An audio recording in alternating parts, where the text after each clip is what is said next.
의원들을 밖으로 이렇게 좀 빼내라.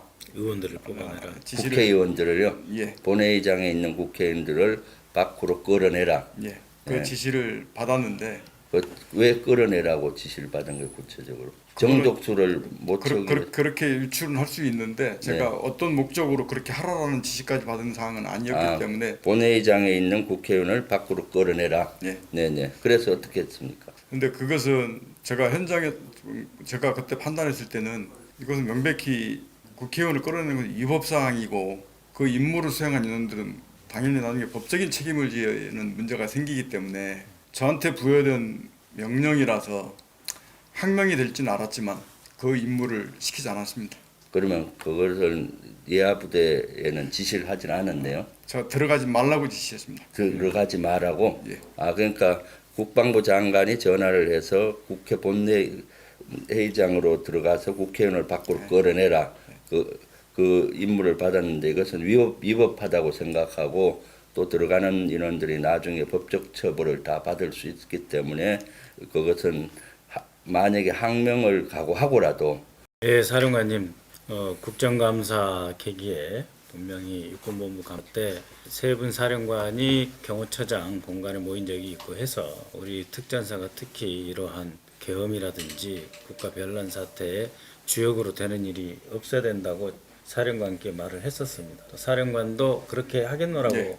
했는데 이번에 어떻게 지시를 그냥 아무 저항이나 문제 제기 없이 바로 장관의 지시를 수용하신 겁니까?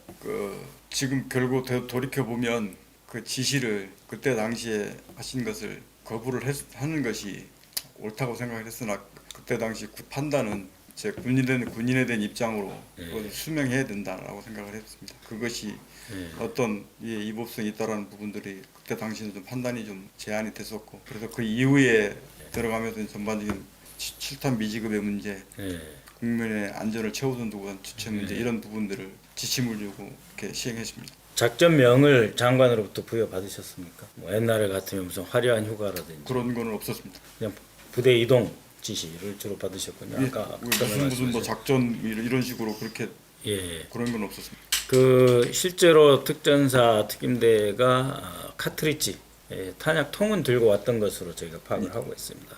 그리고 일부 이 총기에는 이제 탄창이 삽탄됐는데 이제 사용되지는 않아서 참 다행이긴 합니다만 그러나 이 그 현장에 파견될 때 탄약통을 들고 가라고 하는 지시는 장관의 지시였습니다. 그건 아니고 제가 지시한 겁니다. 네. 그거는 분명하게 말씀드렸듯이 개인한테는 실탄이 전혀 지급되지 않았습니다. 그거는 뭐냐면 우발 상황에 대비해서 지역대나 대대 단위로 통합 보관해서 우발 상황에 대비하라고 탄통을 들고 간 것입니다. 그거는 그 작전 실시간에도 네. 그 버스에 뒀거나 특정 지역에 놓고 절대 휴대하지는 않았습니다. 그 저격수도 포함되어 있었습니다.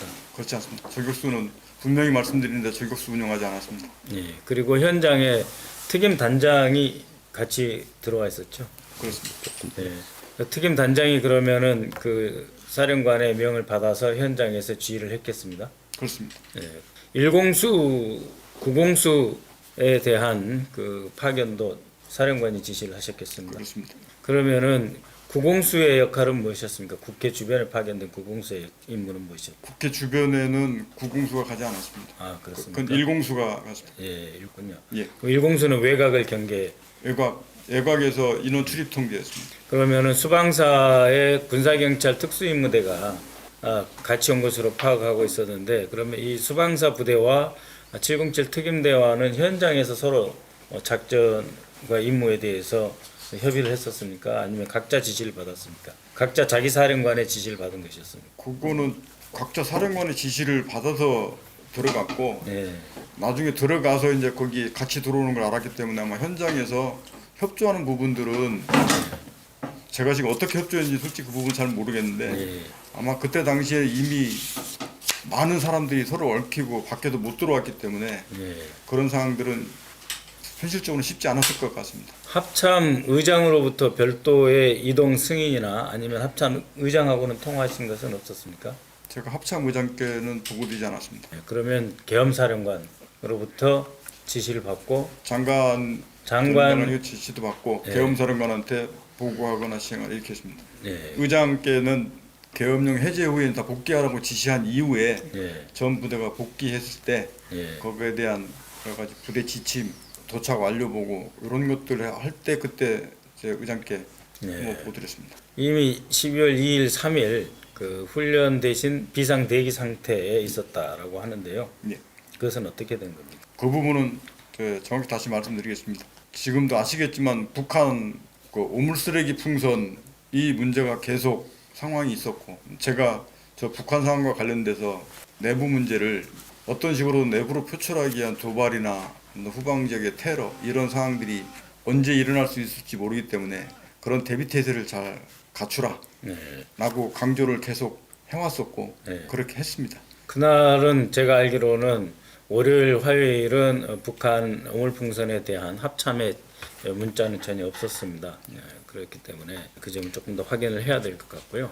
그 다음에 특임대를 제외한 나머지 특전사 요원들은 적어도 이곳 본부 사령부에 있는 요원들은 이미 일과 끝나고 취침에 들어갔고 특임대만 야간 임무대기 훈련, 임무대기 상태였다 이 말씀이시죠? 야간 훈련했던 그 707 일부만 부대에 있었고 네. 나머지는 퇴근했다가 다 소집됐습니다. 예, 이미 국감에서 다시 한번 말씀을 드립니다만 세 분 사령관이 경호처장을 만난 일 자체가 내란 예비 음모로 보일 수 있기 때문에 이후 각별히 특전사의 본연의 임무에 집중해 주십사 하는 요청을 드렸었는데 그러면 이번 임무 직전에 별도로 세 분이 만나신 적은 있습니까? 장관하고? 임무 직전에 그렇지 않습니다. 그런 건 없었다. 그리고 몇 가지 구체적인 질문이 있는데 그건 좀 나중에 네. 하겠습니다. 네. 딱 한 가지만 네. 다시. 네. 예, 사령관님, 정말 이제 그 법률적으로 비상계엄일지 모르지만 그러나 또 다른 법률로서는 내란 행위로 보일 수 있습니다. 이러한 부분에 특전사가 전혀 관여하지 않았어야 되는데 이러한 일이 발생하고 말았습니다. 사령관님, 앞으로 단기간 내에 이런 일이 또 발생한다면 어떻게 하실 생각이십니까? 또다시 비상계엄인 지시가 내려오고 계엄사령관이 또다시 사령관으로부터 부대 이동과 투입 지시가 있다라고 하면 어떻게 하실 것입니까? 우선 그럴 일이 없다라고 제가 분명하게 말씀을 드리고 설사 그런 지시가 있더라도 그와 같은 지시는 그건 제가 거부를 하겠습니다. 예, 특전사 특임대 요원들이 현장에 투입됐다가 돌아와서 많은 스트레스를 받고 있고 힘들어한다라는 말도 들리고 있습니다. 부대 부하 초급 간부들에게 한 말씀 해주시죠. 우선 우리 국민들께 다시 한 번 더 정말 죄송하다는 말씀 드리고 특히 작전에 투입했던 우리 특전대원들한테 대단히 사령관이 미안한 마음을 갖고 있습니다. 네, 예, 더 이상 제2의 계엄 나올 수 없도록 사령관께서 각별히 유념해 주시기 바랍니다. 그렇게 하겠습니다. 네. 잠깐 몇 가지 팩트 체크를 조금 더 하겠습니다. 한마디 조금만 네. 네, 네. 그러니까 우리 부하 말씀들 드렸기 때문에 우리 부하들은 분명하게 제가 투입하라고 지시해서 들어갔습니다. 그 부분에 대해서 그 부분은 분명히 제가 책임져야 될 사항이고 그렇게 생각합니다. 투입했던 우리 부하들에 대해서 그 책임은 제가 지도록 할 테니 부하들에게 책임이 알겠습니다. 좋으신 안 말씀. 돌아갔으면 좋겠습니다.